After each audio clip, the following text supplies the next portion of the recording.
Alright, it's been a long time. Just going to do a little bit of Battlefield and watch some news. Just taking a break from some schoolwork. Anyway, we're going to be watching TYT. And hopefully you can see it as well. Up the top. If you care to do that. I don't know if you do, but if you care to. Oh my goodness, where's my mic? Here it is.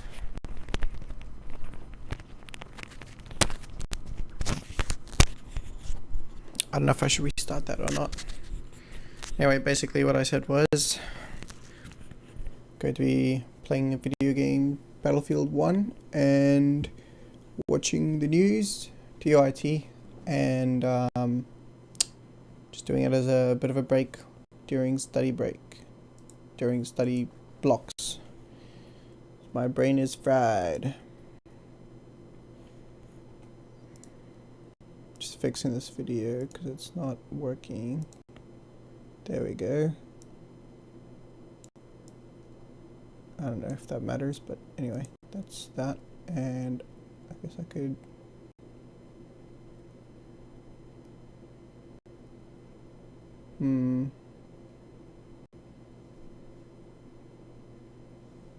probably enough. Alright, let's get to it. Well, I don't want to say the word rats. I do want to say the sinking ship. And whatever those vermin happen to be, they appear to be heading for the exits. Some running on their own volition, some being pushed out, where his communication director falls in there. Well, you be the judge as I tell you this story. CBS News reporting the White House is preparing a plan to restructure communications and possibly staffing for when President Trump returns from his overseas trip. So, and now he has returned, and all of a sudden there is a departure. Interesting. CBS News has confirmed from two sources that 3 leakers of classified information at the White House have been identified and are expected to be fired. Drums. Okay, let's continue on this. Last week, the Trump campaign released an email to supporters entitled "Sabotage," and that's actually, I screamed that because it's in capital letters, in which the campaign said there are people within our own unelected bureaucracy that want to sabotage President Trump and our entire America First movement. Man, lots of internal drums here. Is this guy one of them? Well, let's find out. Today, President Donald Trump's communications director, Mike Dupke, is resigning from the White House. They're kicking him out. They're showing him the door. They're kicking him out the door. What can he do? So, was he one of the leakers? I don't know.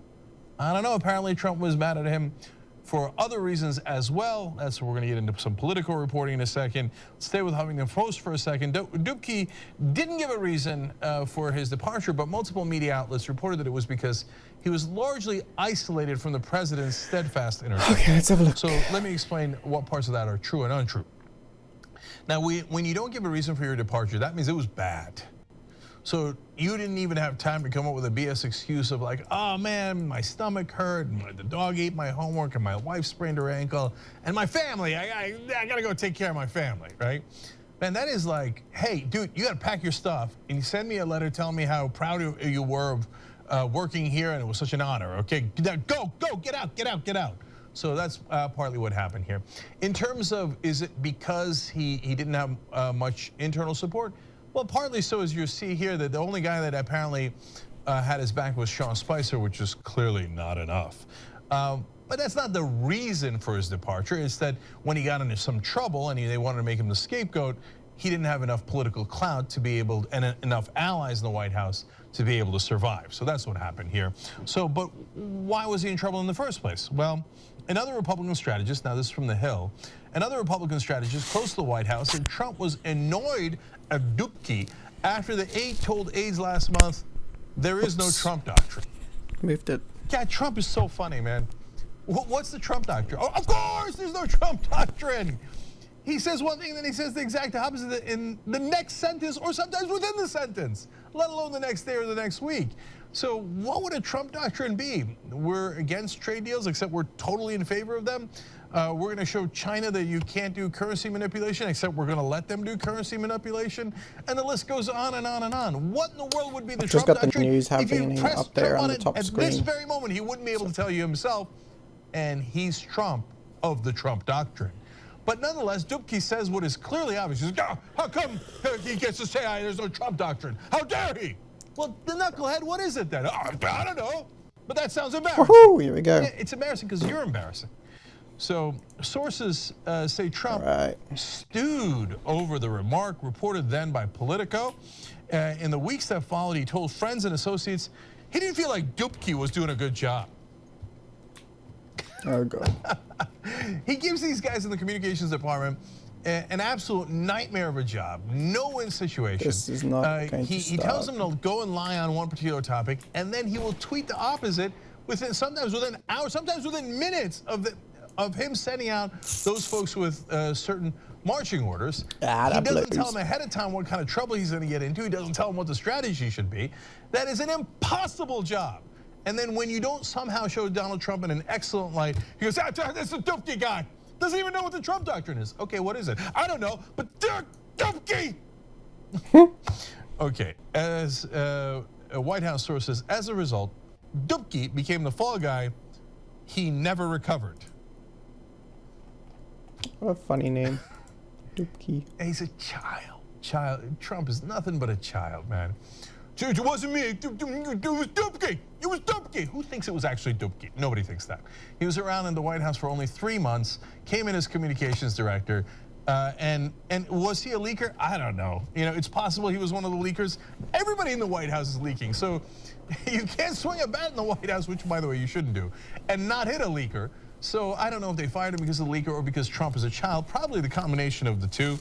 And then, Dubke's allies, presumably, as they're leaking this to the Hill, on the camera, say that he wanted to leave too. Now that's standard when you're showing the door, but he does have a good case to make. It's pretty cold over here now. Last quote for you guys. Another source close to Dubke said the appointment of Mueller as special prosecutor was, quote, the last straw. In other words, vermin meet sinking ship. It's like, I'm getting blamed for things that makes no sense whatsoever. Did I leak? Probably. Everybody's leaking. And the whole ship is leaking. We're going to run into an iceberg. There's a special prosecutor now. You want to fire me? Great. Pull the chute. Why am I leaving? I didn't bother coming out with a reason. I got to go. So Dubke had to go, and now he's gone. He won't be the last one. There'll be a lot more people heading for the exit soon, as Trump loves blaming other people for his problems. Plus, they are leaking. Plus, he and the entire administration is in a world of trouble. Membership helps fund the Young Turks. You know one great thing about that? That means we're not accountable to anyone but. Imagine a world where health comes first. As Australia's largest not-for-profit health fund, we're working towards making it happen, covering the lives of over 1.4 million Australians. Join us today. Washington Post is reporting about how Donald Trump likes to get his intelligence briefings. Now, there's 17 intelligence agencies throughout the federal government, and the heads of those synthesize their findings and give it to the presidents. Now, normally, rather thick folder because there's a lot of intelligence in the world. There's a lot of countries, there's a lot of foreign policy issues, and it's oftentimes a mess. And I've told you in the past, based on past reporting, that Donald Trump likes to synthesize to one piece of paper. All the world's problems in one piece of paper. Plus, we've told you in the past that he likes maps and graphics. Well, here's a new story where his top intelligence officials basically confirm that in comical terms. I love it. Mike Pompeo, who is a CIA director, says, well, Trump likes, quote, killer graphics. By the way, when you're talking about that coming from the head of the CIA, I'm not sure I'd use that language. Sometimes they have had literally killer graphics. Anyway, in other words, he doesn't like to read because he's a child, so we have to keep drawing pictures for him. Yes, I'm in. He continues to get better. Pompeo says, well, the president, quote, prefers to get to the core of the issues quickly. In other words, he gets bored easily, he gets distracted, and you have to entertain him and do some juggling and then go, okay, here's all of North Korea in 30 seconds or less. And then Trump, no wonder, comes out and goes, nobody knew this, but it turns out North Korea is complicated. Really, knucklehead. I love that this is coming from his top guys. These are barely concealed as, what are we gonna do? The guy's a moron, we're trying our best. So here's another great quote from Pompeo. That's our task, right? To deliver the material in a way that he can best understand the information we're trying to communicate. Okay, I'm just taking a break. Wow, that's better than if you just called him an imbecile.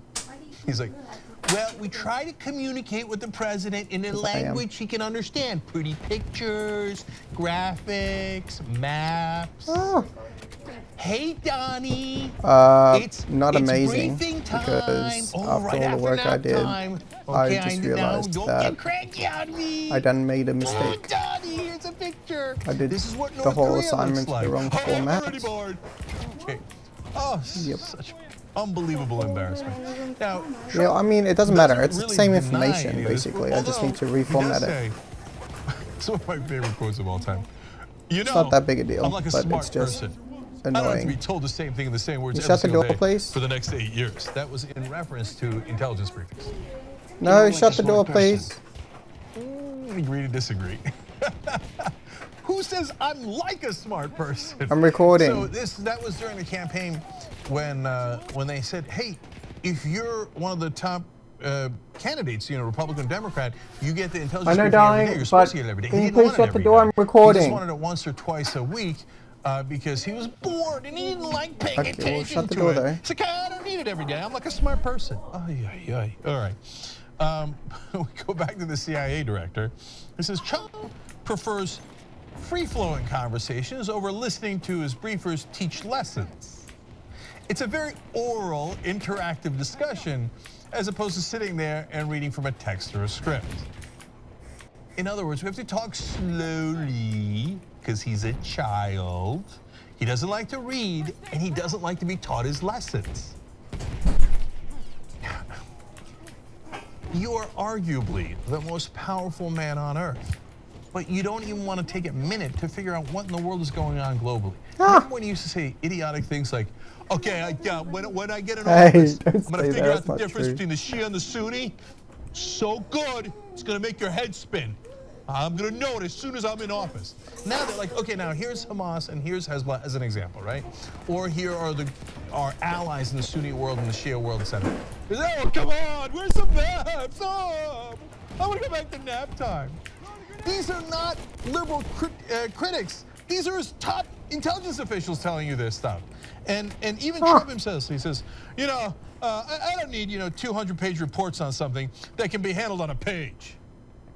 Oh, God help us all. Jesus. There's no one in charge. There's no adults. There's no responsible people. There's a man-child in office going, I don't want to read. I don't want to read. God help us all. Trump again says, quote, I like bullets, or I like as little as possible. But you're the president. You're the commander-in-chief. Oh, Lord. Sometimes you can't explain a complicated situation like North Korea in a bullet or in under a page.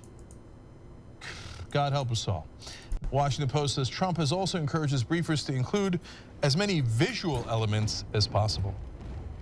And then finally, we go to Daniel Coates, who's the director of national intelligence. By the way, Pompeo, Coates, massive right-wingers. These are Trump appointees. They're political appointees. They're not guys that are left over from the bureaucracy that are making fun of him behind his back. These are his boys. So Coates says, well, sometimes pictures do say 1,000 words. They have to draw to the man-child president. Okay, Donnie.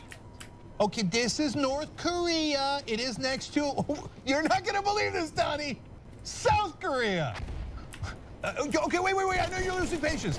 South Korea's on our side, North Korea's against us. Did you get that in? Oh, somebody draw him a picture.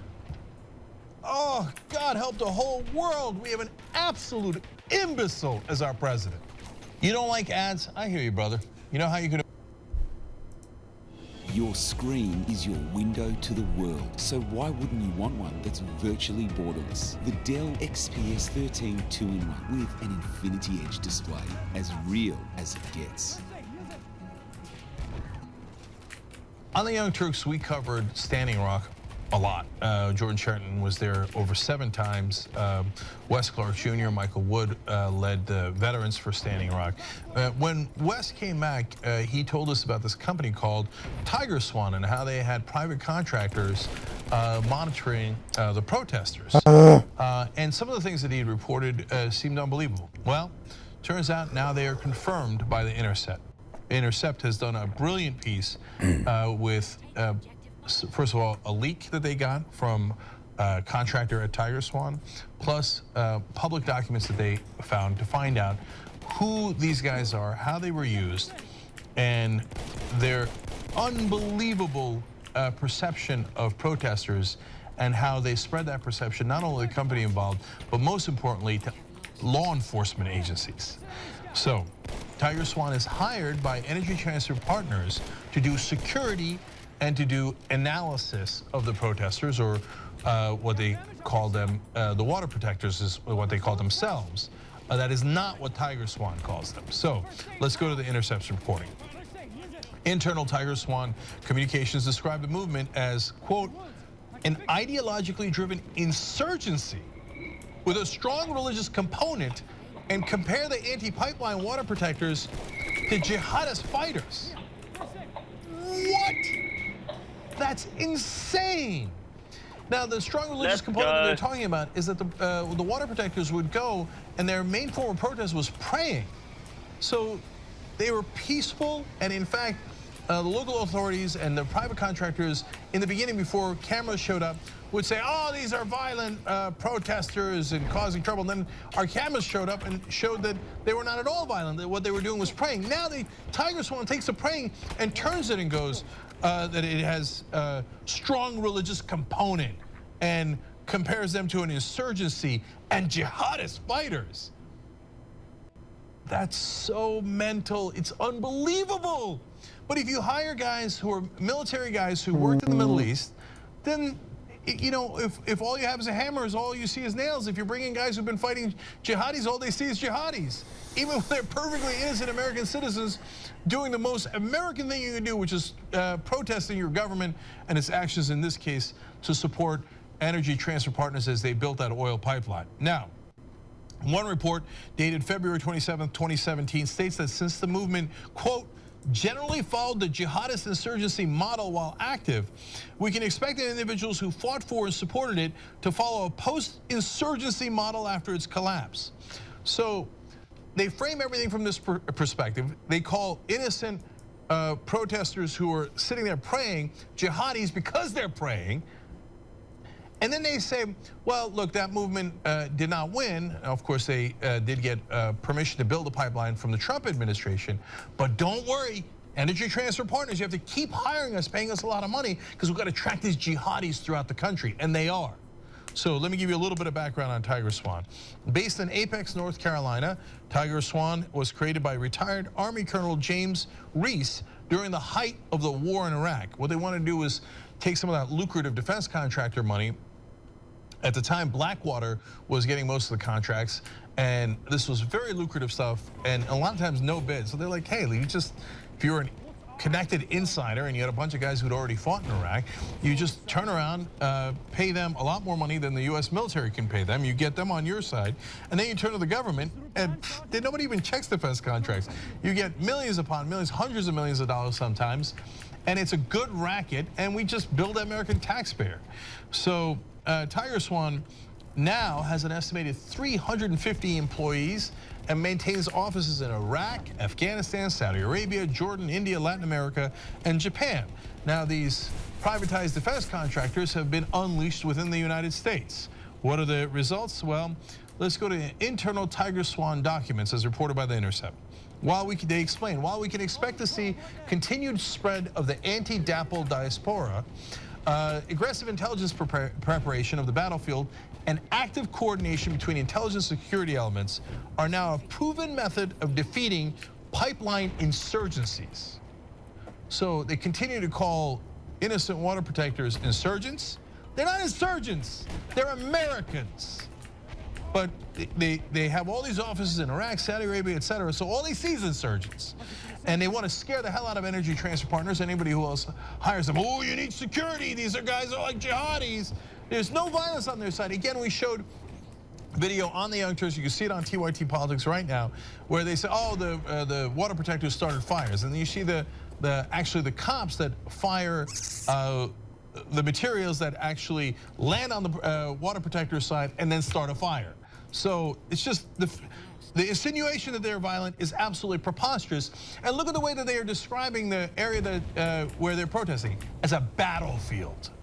Okay, the leaked documents include situation reports prepared by Tiger Swan operatives in North Dakota, South Dakota, Iowa, Illinois, and Texas between September 2016 and May 2017, and delivered to Energy Transfer Partners. So this is not just in North Dakota, it's in 5 different states. They offer a daily snapshot of the securities firm's activities, including detailed summaries of the previous day's surveillance targeting pipeline opponents, intelligence on upcoming protests, and information harvested from social media. The documents also provide extensive evidence of aerial surveillance and radio eavesdropping, as well as infiltration of camps and activist circles. So that's exactly what Wes Clark was talking about here on the Young Turks when he came back from Standing Rock. So yeah, they're looking at the protesters on the ground. Yes, they're looking at their social media and tracking it. And as you see from the documents, ironically, religiously so. And then they've got the aerial footage from drones, but they also infiltrate, pretending to be protesters, and meanwhile collecting data on the people who are exercising their First Amendment rights. Included among the documents obtained via public records requests were daily intelligence updates developed by Tiger Swan that were shared with law enforcement officers, thus contributing to a broad public-private intelligence dragnet. In the internal situation reports, Tiger Swan operatives comment frequently about their routine coordination and intelligence sharing with law enforcement. Unfortunately, a lot of the law enforcement, including FBI, Department of Homeland Security, and a lot of the local sheriff's office cooperate with these guys and coordinate with them.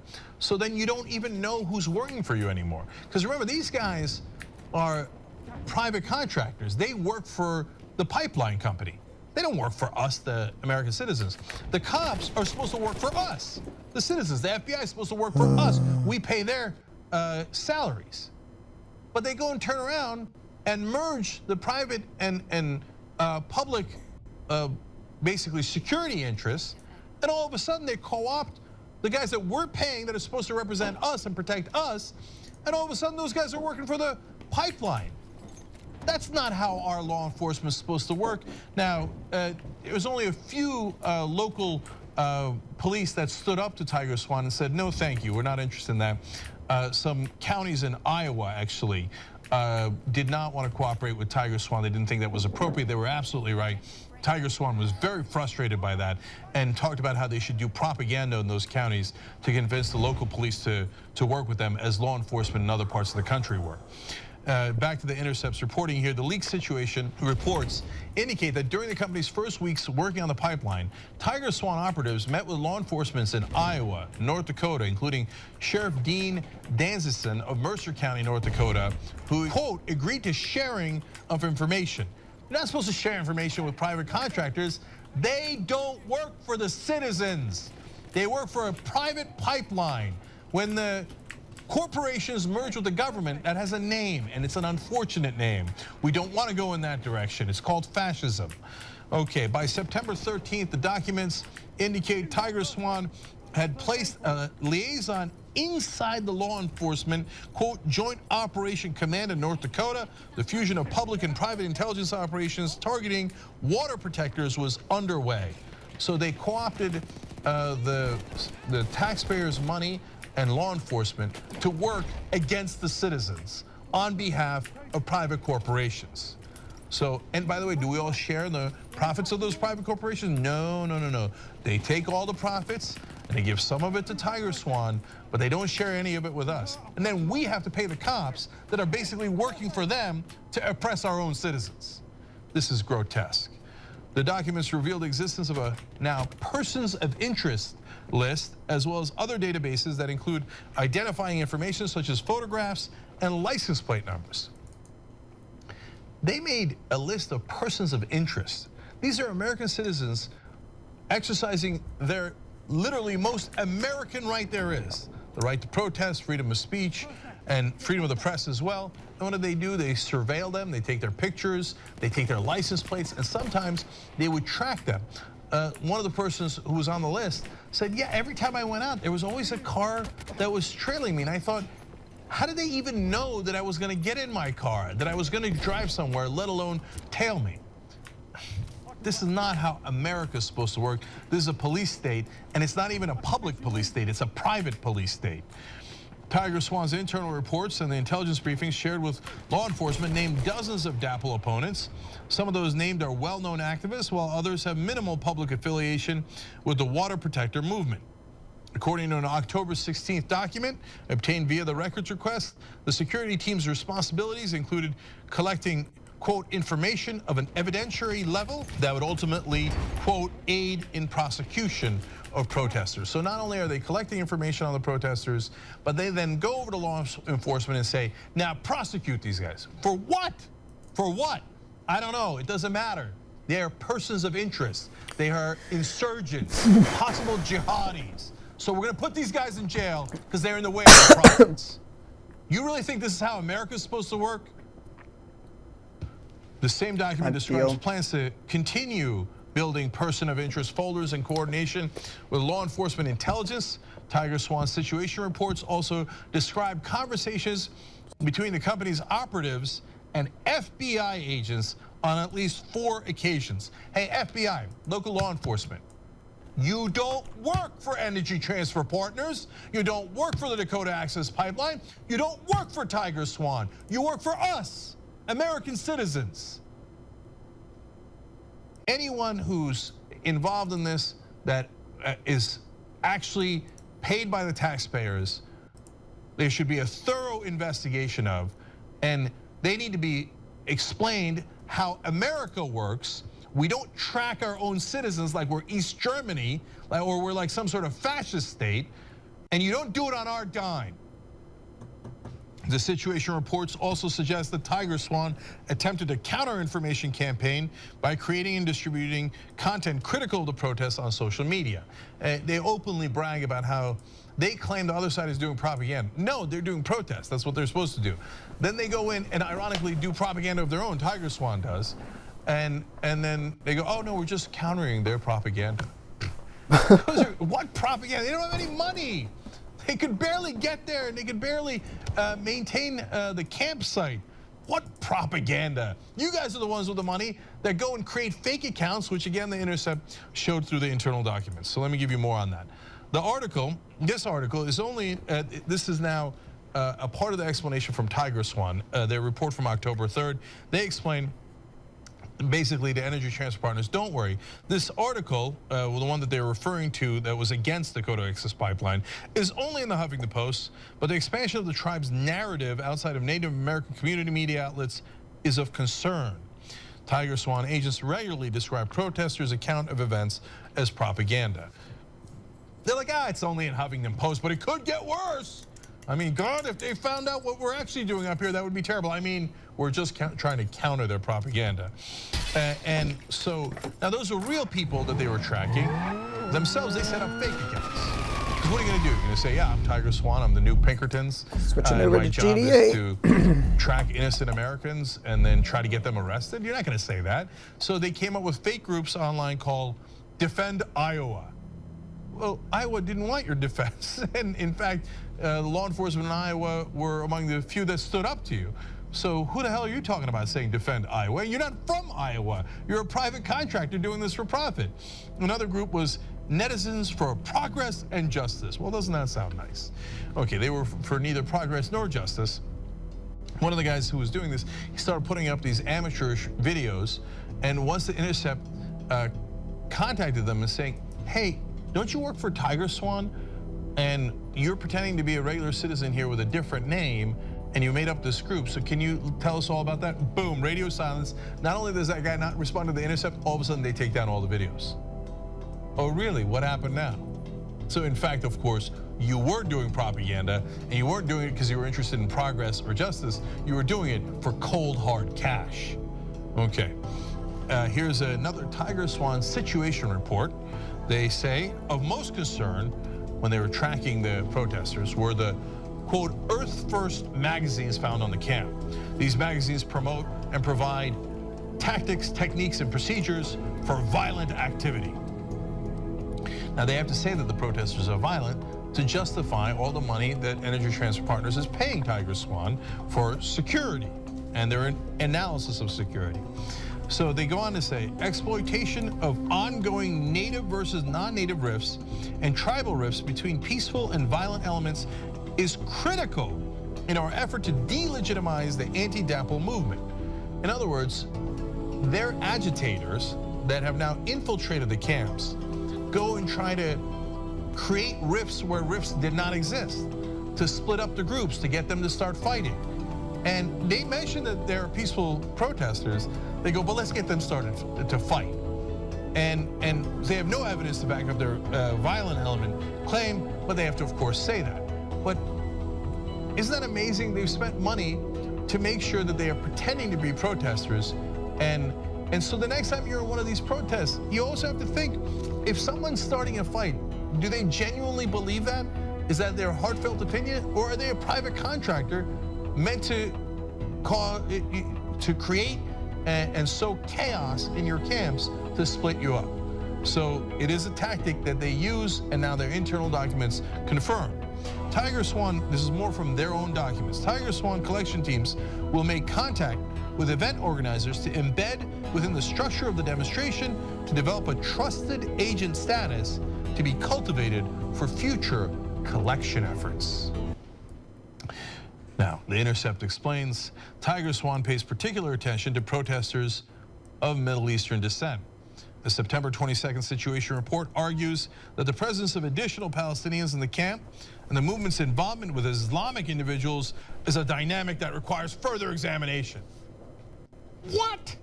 That's a random Palestinian American dude who went to go protest. The Intercept talked to him and he's like, Palestinians care about indigenous rights, so I went to go support indigenous rights here in America. He's a Palestinian American. They're like, oh my God, it's a Middle Easterner, jihadi. Pay even more attention to him. He's brown, he's an Arab. And that's not the only guy that they tracked because they were Middle Eastern.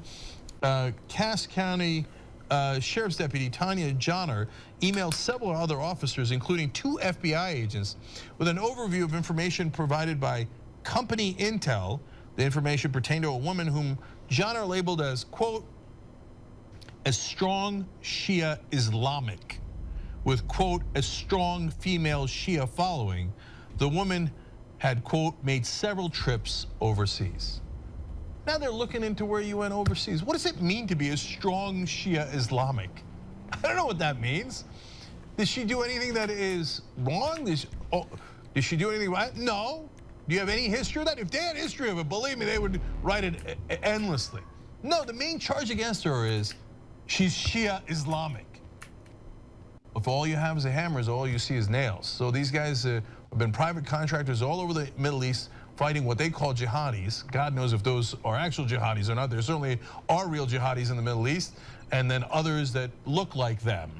And so they come here, what do they see? They see the same thing. Well, brown-skinned person, jihadi. That's a strong Islamic, Shia Islamic over there. Oh, that's a Palestinian, watch out for them. And the company intel is given to law enforcement. Now all of a sudden law enforcement and the FBI are looking out for the Islamics. This is absolute insanity. Now, the end is not any better here, it gets worse. Tiger Swan consistently describes the peaceful demonstrators using military and tactical language more appropriate for counterterrorism operations in an armed conflict zone. At times, the military language verges on parody, as when agents write of protesters, quote, stockpiling signs, or when they discuss the, quote, caliber of paintball pellets. More often, however, the way that Tiger Swan discusses protesters as, quote, terrorists. Their direct actions as, quote, attacks, and the camps as, quote, a battlefield, reveals how the protesters' dissent was not only criminalized, but treated as a national security threat. they're calling innocent American protesters terrorists. Okay. Then they're coordinating with law enforcement and building a list of persons of interest that they then target not only during active protests, but continue to this day.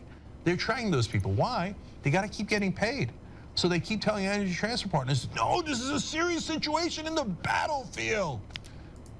And so keep paying me, and I'm going to keep tracking these terrorists that are actually exercising their First Amendment rights.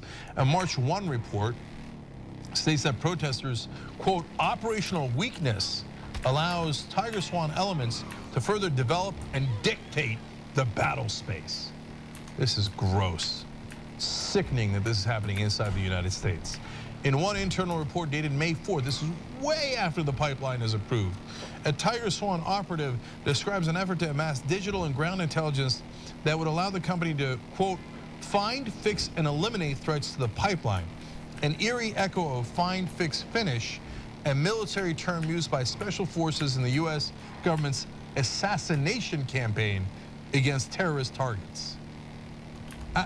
We can't let these lunatics operate like inside the United States as if the entire country is a battlefield and people who are exercising their rights are jihadis. So I don't know how we put an end to this, but the first and most important thing in the beginning is awareness. Brilliant job by the Intercept to find these documents. Here's another one. Tiger Swan operative says, everyone must be concerned of the lone wolf. Should we slip from that conscience, we may all be amiss. Meaning that there are no more protests, but I got to keep tracking every protester that I put on the list, and you got to keep paying me for that, because one of them could be a lone wolf. A lone wolf what? A lone wolf protester? That would make him an American. Now, by the way, of course, this is all for corporate interests. If you're a Tea Party protester, there ain't nobody tracking you, because you're pro-corporations. You come out there and go, yeah, take away our health care. Give it to private companies. Then nobody tracks you. Then you're happily doing propaganda for the private interests, and you don't go on any list. But if you actually care about citizens and trying to protect them, trying to protect the water, trying to protect your community, then you go on a list. In recent week, the company's role has expanded to include the surveillance of activist networks marginally related to the pipeline, with Tiger Swan agents monitoring, quote, anti-Trump protests from Chicago to Washington, D.C., as well as warning its client of growing dissent around other pipelines across the country. So now it gets broader and broader, and if you're protesting Trump, now you go on a different list. When will this end? This is how you lose a democracy. Final quote is from another Tiger Swan operative. They say, much like Afghanistan and Iraq, the fighting season will soon be here with the coming warm temperatures. No, North Dakota is not like Afghanistan or Iraq. There are no jihadis there. There are no insurgents, there are no terrorists. Those are us, American citizens. And it's not fighting season unless you make it fighting season. And if you treat us as some sort of insurgency and you militarize these corporations now, before they had runaway rights, they had corporate rights, then they wound up having human being constitutional rights, which is so insane. And now they are weaponized. Whoa. These corporations have run absolutely amok. If we don't get control over them, they're going to get control over us. And now they've brought in these private contractors to literally get control over us with weapons and to take over our law enforcement and to declare us persons of interest and begin to figure out how they could put us in jail. This is disgusting, and it's one of the most un-American things I have ever seen. You don't like ads? I hear you, brother. You know how you can avoid ads for the Young Turks? Become a Young Turks member. You get all the content ad-free. tytnetwork.com/join. Your screen is your window to the world, so why wouldn't you want one that's virtually borderless? The Dell XPS 13 2-in-1 with an Infinity Edge display, as real as it gets. Ah, gosh. All right, welcome to the Young Turks. Senator Elizabeth Warren joins us today. Very, very happy to have you. She's got a new book out, This Fight is Our Fight, The Battle to Save America's Middle Class. And if you don't know her, you probably haven't been watching the Young Turks or anything political. But she's also the creator of course, the Consumer Financial Protection Bureau. Just over the weekend, I read an analysis that said that it returned $11 billion to consumers. Directly to families that were cheated. This is what I love about this agency. This is government that actually works for people. So we gathered up to build the agency, gathered up all the consumer protection laws that were already out there, put them with one agency, they got the resources, they developed the expertise, and they have a mission.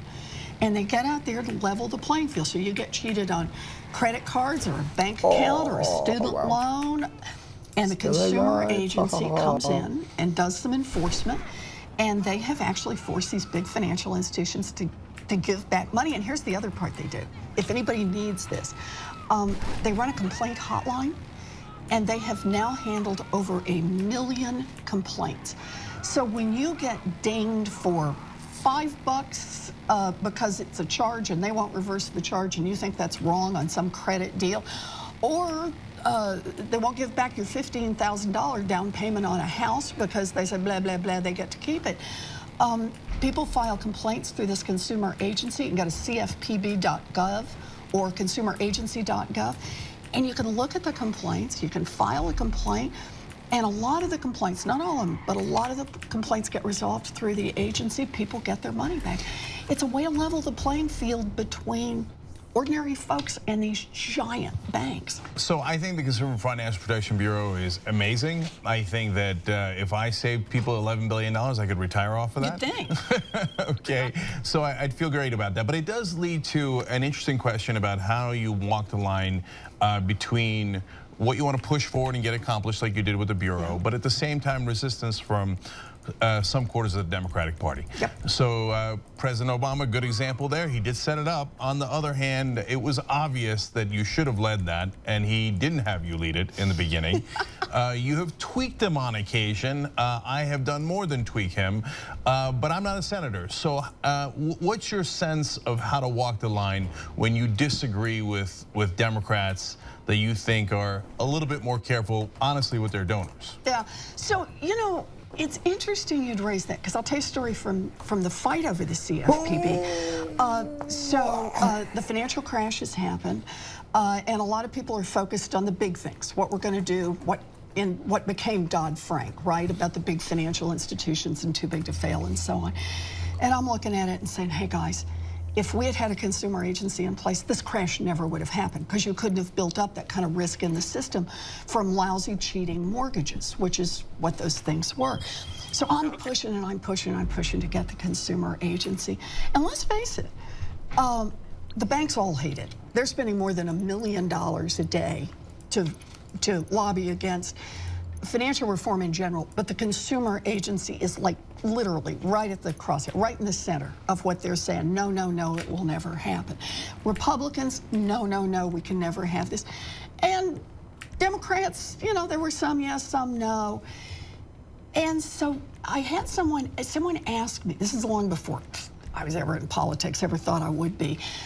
Someone asked me, so if you can't get this strong, independent agency that you want, kind of in effect, I think the question was something like, how much of a compromise could you take to get, you know, to get everybody on board? And I said, look, I said, my first choice is a good, strong, independent agency. And my second choice is no agency at all and a lot of blood and teeth left on the floor. Wow, I like that kind of talk. You know, and because that's how I saw it. You either get something good that's worth fighting for, but the point is you get in there and you fight for it. So now, I like your emphasis on the word fight. You got the word fight twice in your title this time. Last book was... Next one, I'll have it 3 times. Last book was Fighting Chance. By one count, yet over, you used the word fight 250 times in the first book. So that's near and dear to my heart. So that leads to 2 questions, one about Democrats, one about Republicans. So Kurt Schilling, who considered running against you. Now apparently looks like he's not going to. We'll see. First of all, how much would you love to run against Kurt Schilling? You know, that's up to Kurt Schilling. Okay, all right. Use the word hate in regards to you, saying this is the senator we hate most. In the words of FDR, do you welcome their hatred? You know, look, guys, bring it on. I mean, that's kind of my bottom line here. Because what I want to do is I want to say, tell me exactly what it is that drives you so crazy about me. Is it the fact that I really do believe that the federal government should not be making a profit off the backs of students on student loans, and that we ought to get ourselves to a place where kids can go to college without getting crushed by student loan debt? Is that the one that drives you crazy? Is it the fact, oh, here's one. Is it the fact that I believe in science and that climate change is real and that we have a moral obligation to create or to leave a world in which you can drink the water and breathe the air, and is that what it is? I mean, because that's really, for me, when I hear that kind of talk from them, I want to say, so tell me exactly what it is and let's have it out over those issues. That's what I really want. So that leads to the second question, which is, do you think that they're honest actors? Because my thesis is that they're largely errand boys for their donors. Yeah. So sometimes I have to confess that I get frustrated with conversation in Washington that treats them as honest actors. I don't, you know, Kurt Schilling's a genuine madman, but he's not in politics yet, right? I think he's legitimately crazy. But there are others, I believe, just Mitch McConnell doesn't have an opinion. He has donors. Yeah. Right? And he does what the donors tell him. So the reason they were against the Consumer Financial Protection Bureau is obvious. They're 12 billion reasons, right? 11 billion reasons and counting, right? Yes, their largest donors are the financial industry, yep. And the financial industry wants to be able to keep those $11 billion that, by the way, they are not entitled to, that they took wrongly from consumers, and that's why it was returned, or they had to return it. They had to admit that they took it wrongly. So that's easy enough, I think, with Republicans, except I'll ask one more question about that, and then we'll turn to the Democrats. Ben Carson. So, okay. So you knew this is coming. No, it's a fair question. Okay. So now, but my take on it is maybe a little different than others. So you voted to advance him so that he can get a vote in the Senate, and then you voted against him in the confirmation. But when I saw why you did it and your explanation of it, look, I actually don't care that much about that vote, to be honest, because when a president wins, like President Trump wins, well, he's going to pick loathsome people as his cabinet, and that's a fact of life. And yeah, you fight them, and then likely they get confirmed, and they all did. So, but I think that the part that honestly bothered me a little bit was when it goes to the heart of this conversation, is that when you said you met with him and he kind of convinced you that he would be an honest actor. Whereas I don't think that Republicans think that way. I mean, what do? He comes in and they slash HUD dramatically. Oh, I know. Right? So there is no, like, do you think that Ben Carson, when he's talking to you in your Senate office, is having a real conversation with you and that he could deliver on promises not to cut things? Because I think that's just not realistic. So let me tell you what the conversation was about. Okay. The conversation was about lead. And it was about the fact in Massachusetts we have the oldest public housing stock in the nation. And a lot of there's still a lot of lead paint in them. And the federal government has been promising for years that they would do lead abatement, that they'd get it out, right? And they haven't. And that means year after year after year, when mamas raise those windows and lower those windows, it creates lead dust that the babies breathe in, and it causes brain damage.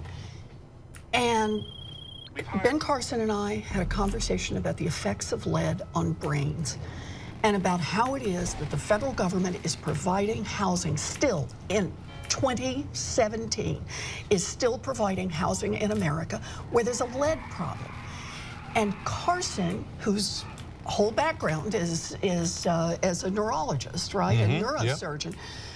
Carson went into a whole long, passionate explanation of the importance of lead abatement and the impact of lead on developing brains, and how he would make this a first priority for him. And he said he would fight for the resources to do it. He would fight to have resources in public housing and so on. And I thought, maybe he will. Maybe he will. Not for sure he will, but maybe he will. I'm on the front lines in the fight against Betsy DeVos, whom I had just met with in that same period of time. On the front lines in the fight against the Secretary of Labor, on the front lines in these other fights. But I thought maybe Carson would do this. And then what happened is we advanced him out of committee so that he can go to the floor. And in that 5 weeks between that time and the time he goes to the floor, Trump puts his immigration ban in place, trying to ban immigrants from Muslim countries, which is then, of course, declared unconstitutional. We're at the airport fighting on this. Trump makes it clear just where he's heading. And Ben Carson makes it clear he's not a guy who's going to stand up to him. And to me, I thought, enough of this, and voted no by the time we get to the floor. Okay, so has he done anything on lead? No. So then what is the assumption you have going forward about, and honestly, not just Republicans, but Democrats who are beholden to donor money? You know, look, it's that right now in Washington, money is everything. This is what I talk about in the book, This Fight is Our Fight, as you know. I talk about the big arc of when America once worked for working people and how unions strengthened, how we built a middle class, how we created opportunity for kids like me, for kids that grew up in families that had nothing. And how that changes starting in 1980, going forward to 2017. And how it has been in America that has been filtered. Every decision in Washington gets filtered through how it affects the rich and the powerful. And that's because of the donor class. But I just want to add so much more. And that's what I talk about in the book. It's not just about donors. It's about the lobbyists, the armies of lobbyists that are there. It's about the bought and paid for experts. It's about the so-called think tanks that just churn out something that's churn out ideas that come exactly from the donor base. It's how money, I describe it at one point, how money slithers through Washington like a snake. And it is there at every point, and it's affecting every decision we make. And if we don't fight back, it truly will destroy our democracy. So that's, of course, absolutely right. And in 1980 is when the turn happens, partly because of Supreme Court decisions, Buckley v. Vallejo and Bellotti in 78, where they say corporations have the speech rights to be able to, in essence, legally bribe politicians. So now it's easy for me to point that out, and it's easy for me to criticize Republicans and Democrats on that issue. And you mentioned think tanks. Center for American Progress, you've spoken there, is a Democratic think tank. Third Way has attacked you as a so-called centrist think tank, but I think they're wolf in sheep's clothing that pretend to be on the left, but are in fact work completely for corporations. Third Way is a little easier for you. Center for American Progress is a little harder for you, since you've spoken there, and I'm sure you have friends there. And it's easy for me, not as easy for you. You're a Democratic senator. Joe Manchin, I think, is another guy who works almost completely for his donors. Easy for me to say, not so easy for you to say. So how do you balance collegiality and working together with Democratic colleagues and some of the realities you know about their donor base, and or if you're going to be charitable, your differences of opinion? So look, for me, this is not about collegiality. I just want to be blunt. I'm not running for Miss Popularity. That ship sailed a long time ago. But for me, what this is really about is fighting for the same set of issues I came to the United States Senate to fight for. I came to politics very late in life. I thought I'd spend my whole life as a teacher and a researcher. And what I kept watching is what was happening to America's middle class, what was happening to working families, what was happening to the poor, what was happening to opportunity in America. I'll work with anyone who will help us expand opportunity again. And I want to make a spirited defense that there are folks like Joe Manchin. He works hard on issues that affect working people in West Virginia. He rounded up the whole Democratic caucus, and I give him complete credit for this, to get the U.S. government to move in and make good on the miners' health insurance. These were people who are going to be kicked off their health insurance, people whose lives have been wrecked from years of working in the mines. And when we can get together on student loans, when we can get together on Social Security, expanding Social Security instead of contracting it, when we can get together on the issues that affect the economic well-being of hardworking people in this country, then by golly, I'm going to do it. So, you know, you could point to a couple of votes that Manchin has done right, of course, right? Mm-hmm. And I could point to probably more than a couple that he's done wrong, in my opinion. But is there any Democratic senator that you wouldn't support in a primary because they are not progressive enough or they're too beholden to their donors? You know, right now, I gotta say, I've worked with all of my colleagues, and shoot, are there places where I don't agree with them? You bet. Are there places I have fought with them? Yes, there have, and places I will continue to fight with them. But there are also places where they've stood up for hardworking families where we couldn't get one Republican to stand with us. Not one, not one. We talk about expanding Social Security, and we get all of the Democrats standing with us. How many Republicans did we get for that one? None. We can't even get a vote on refinancing student loans. We can't even get a vote on the bill we've got right now to try to import drugs from Canada, which would help bring down health care costs. There are things we want to do in the Democratic caucus. There are some things for which all of the Democrats have stood strong, and we can't get a single Republican to come across with us. Mostly, I'm saving my fire for those guys. Okay, I hear you. So now, part of the reason that the Republicans, let's say, dislike you, is your wide... Come on, I'm an easygoing person. What's to dislike, right? Well, when you cost their donors money, that's what well, there you dislike. go. Okay. Yeah. So, is that you're widely considered to be the second most progressive senator in the country? One, do you agree to that? I don't know your metrics, but I'm somewhere in there. Yeah. Okay. Okay. Two, are you proud of that? Yeah. Why wouldn't I be? Okay. All right. Great. Well, you know, so you asked some Democratic nominees, and they're not. I just want to know if I have to settle for second. Okay. So now, of course, you know the person most widely considered to be the most progressive senator is Bernie Sanders. Yeah. So a natural question is, why not back him during the 2016 primaries if you two are the closest aligned in policy? So look, I think that our primary, I thought was a good thing. And I thought it was good that Bernie was out there, that Hillary was out there. They were giving two different visions. They were out there through all the states. I thought it put both energy on our side. I'll tell you something else I thought it did. It made me proud to be a Democrat. You know, while the Republicans were doing their clown car thing, you know, with who was going to be voted off the island, and then, of course, ended up with a reality star as their standard bearer. I was proud of what Democrats were out there talking about. I thought it was the right thing to do.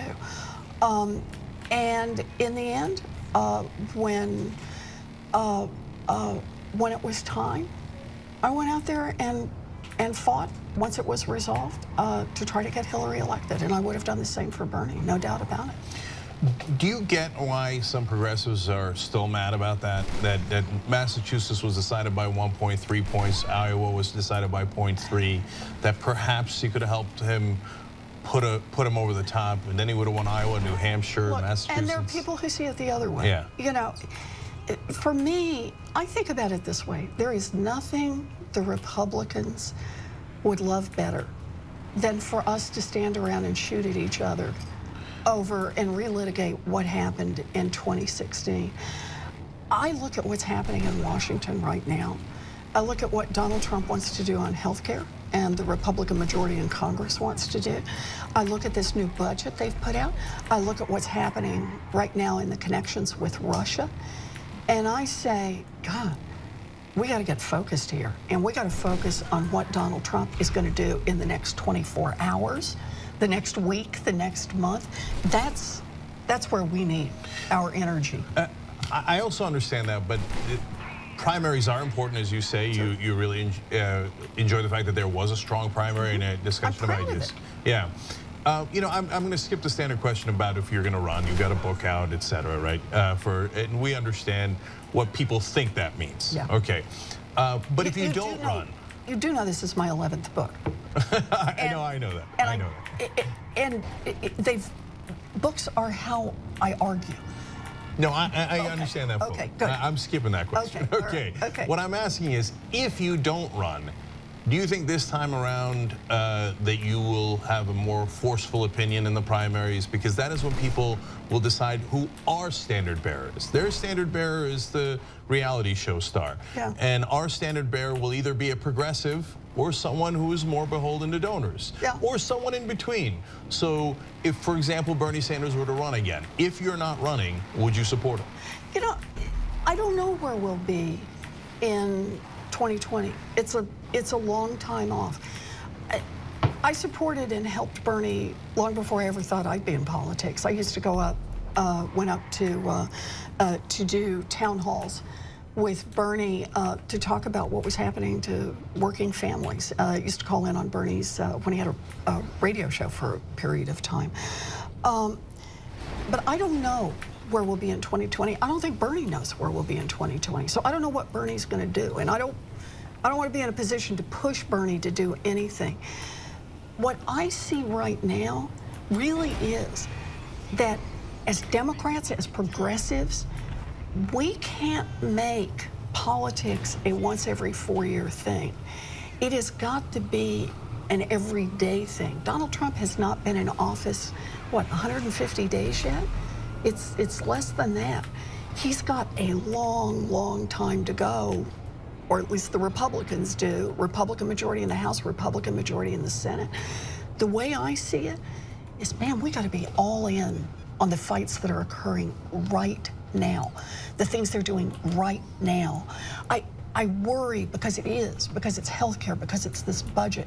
I worry about what's happening over at the Environmental Protection Agency. I worry about what's happening at the Department of Education, and how we need to exercise oversight. And I want to use oversight not just in a technical Washington sense, but in a democratic, small d democratic sense, that we watch, that we ask our government, we demand that our government be responsive to us. But that means being focused on the fights that are in front of us right now. We cannot sit back and just start the speculation on what's going to happen 3.5 years from now. So then before we go, tell me in 2018, what are the issues that the Democrats should focus on? What do you think are not only important, but winning political issues? So, look, the Russia thing, we're going to have to see how this one resolves. But right now, the idea that there is a connection between a foreign government that we know, our intelligence agencies have told us, hacked into American systems to influence the outcome of the 2016 election. I mean, that's stunning. So, and right now, Republicans won't even talk openly about the fact that it happened, much less what it is that we need to do to get to the bottom of an investigation about it and make sure it never, ever, ever happens again.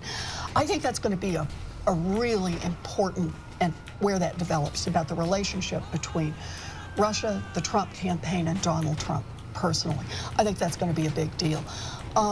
I think it's a big deal to talk about health care. There is nothing right now that better illustrates the difference between Republicans and Democrats. That Republicans want to knock 24 million people off health care so that they can give a tax break to a handful of millionaires and billionaires. They want to drive up costs for middle-class families and working families so they can give a tax break to a handful of millionaires and billionaires. They want to say it's okay to charge more for people with pre-existing conditions, or cut out people with mental health issues or substance abuse.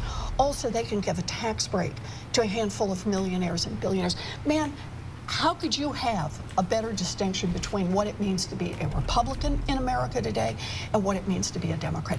And then look at that budget. Look at that nasty budget that Donald Trump has sent forward. And the Republicans are saying, hey, yeah, it looks like it's right at about the right place. A budget that takes areas like public education and says, hey, let's cut funding for I don't know, for foreign languages, for PE, cut funding for AP classes, cut funding for the Special Olympics. I mean, are you kidding me? And then for college students, you know, to say let's get rid of loan forgiveness for young people who go into public service, for people who are really moved by public service. Let's just drown them on the student loans. You know, let's just pack them on. And they want to drive up the costs on student loans for low-income students. They want to cut Pell Grants. And that's just one area where it's all about shrinking opportunity. And then they want to cut the budget for the Environmental Protection Agency. This will lop off a huge part of the EPA. Let those guys dump in the rivers, let them drill offshore. Boy, to me, those are the areas Democrats should talk about. The areas where the differences between what it means to be a Democrat and what it means to be a Republican could not be clearer. Those are the fights we need to have, and boy, we need to have them all the way. All right, one last thing, because nobody ever asks you about foreign policy, I feel like, and I don't want to make the same mistake. Okay. So there's a million things to ask about, and as Trump would say, nobody knew it was this complicated. Who knew? Right?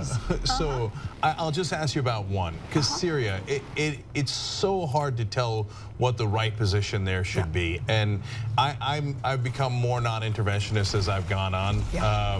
Partly because I've seen the results, but I'm curious as to what your take is. So fighting ISIS is easy to say that, and to perhaps executing it and winning it not easy. But do we fight Assad, or do we continue to bomb in the area? Do we withdraw? What's your take on what to do there? Notice everything you're asking me is about the military strategy, but ultimately a solution in Syria is going to be a political solution. So we have to think about those two things together. How is it that we're going to negotiate to a place of stability in Syria, something that doesn't either provide a home for ISIS, doesn't further destabilize the region and threaten our allies in the area, and that isn't a humanitarian crisis that just continues to unfold? And it's the reminder, it's not just going to be the United States and Syria. It's not just going to be the United States and Syria and Russia. It's going to bring a lot of parties together and talking about what kind of a Syria goes forward. And a big part of that is going to be what we can negotiate with the Russians. Let's face it, Assad would not be in charge if it weren't for the Russians. He already would have fallen. It's been Russian support that has kept him propped up. So when that's the case, you can't pretend that somehow just one more bomb dropped on Assad is somehow going to resolve this. It's not going to be resolved in that sense. It's got to be negotiated, and we've got to have the big players in the room, and that means you've got to have Russia. If at the end of the day Assad survives then and is still the leader of Syria, can you live with that? It's like a lot of things. In a world of bad choices, it depends on what the alternatives are. Because the key for me is they cannot be a place where ISIS can retreat to. They cannot be a destabilizing force that threaten our allies. And we cannot have this humanitarian crisis that just continues to unfold. And he has proven that he is willing, that he is a monster, that he is willing to gas his own people. But those have to be our goals. And we have to be hard-nosed about keeping our eye on what the goals are, and if we can meet the goals, then we go with that. Senator Elizabeth Warren, the book is This Fight Is Our Fight, The Battle to Save America's Middle Class. We'll have a link to it wherever this is posted. Good. Thank you so much for joining us on the Young Turks. It's so good to be here. Oy.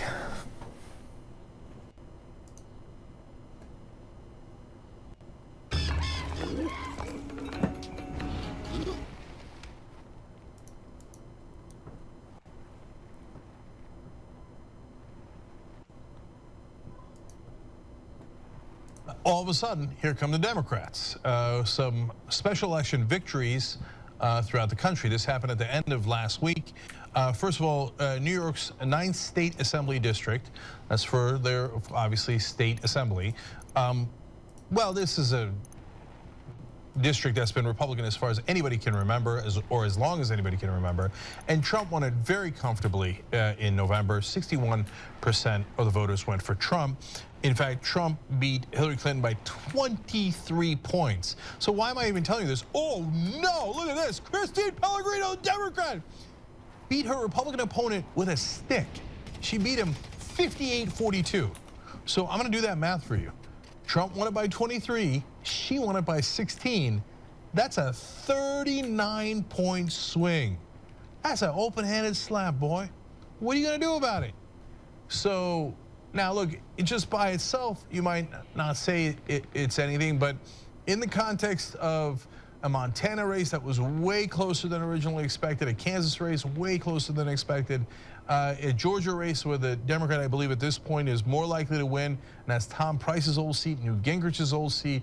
Wolfpack ran a race in Connecticut for a state district, which was like this one, had been held by Republicans for as long as anybody could remember. The one in Connecticut was held for over 100 years, closed a 26-point lead there. The Republican did pull it out, but closing 26 points. These are gigantic differentials that are being closed. And in this case, this Republican district, for literally as long as recorded history in that district, has now become a Democratic seat. Now, I hear from Democrats all the time in Washington that in order to win those kind of seats, you have to have Republican light, a warmed over corporate Democrat. So let's find out if that's what Pellegrino is. Whoa, look at this. Turns out Pellegrino is a school teacher in Baldwin and a union activist. And she continued teaching during her campaign, so a real person, which was joined by hundreds of volunteers who knocked on doors in Massapequa, Babylon, West Islip, and Long Island South Shore. And she served as a delegate for the Democratic presidential candidate, Bernie Sanders, last year. Huh. A real person looking for real change. And even in a heavily Republican district, she wins.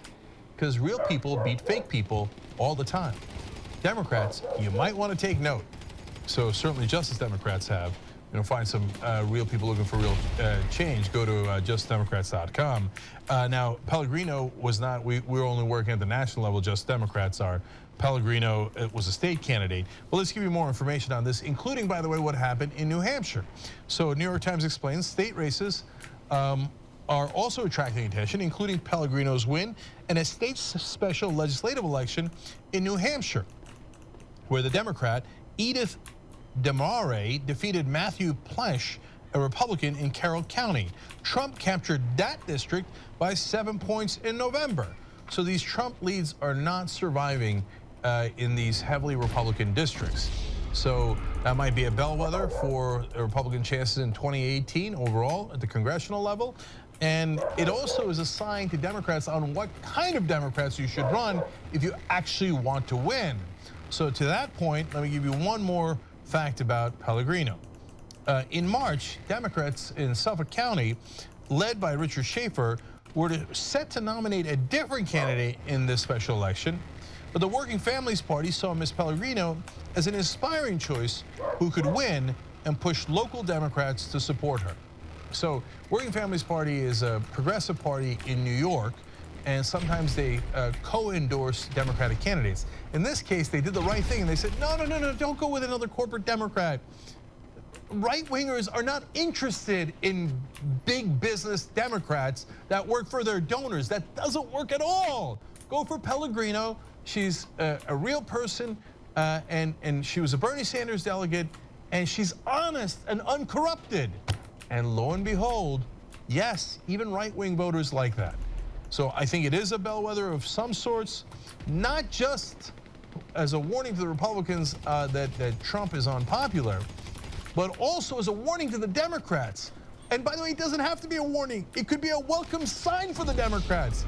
That if you run real people who are not corrupted by donor money, you have a much better chance of winning, including in red districts. Or maybe even most especially in red districts. What's in TYT membership? Not gonna tell you. Only one way to find out. tytnetwork.com/join.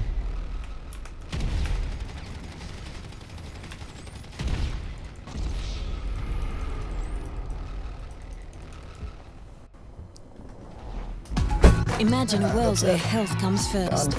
As Australia's largest not-for-profit health fund, we're working towards making it happen, covering the lives of over 1.4 million Australians. Join us today. All right, I've got another Jeremy Corbyn.